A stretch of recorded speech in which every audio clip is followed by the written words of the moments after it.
ఈ రోజే డౌన్లోడ్ చేయండి. మీ ఫేవరెట్ షోస్ చూడండి. అల్లుడు గారు, మీరిక్కడ ఇలా బాధపడ్డం, ఇదక్కడ రూమ్లో బాధపడ్డం నేను చూడలేకపోతున్నాను.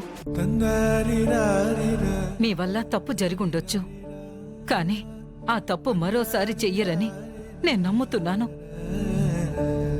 కనకం పట్ల మీ ప్రేమ నాకు అర్థమైంది బాబు.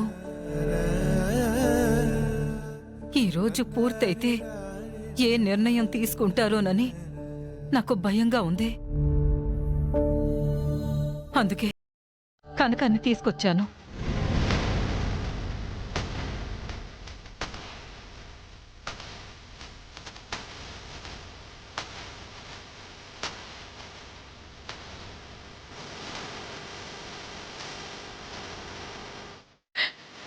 అల్లుడు గారు, నా కూతుర్ని మీకు అప్పగిస్తున్నాను. దాన్ని తీసుకుని మీరు వెంటనే ఇక్కడి నుంచి వెళ్ళిపోండి.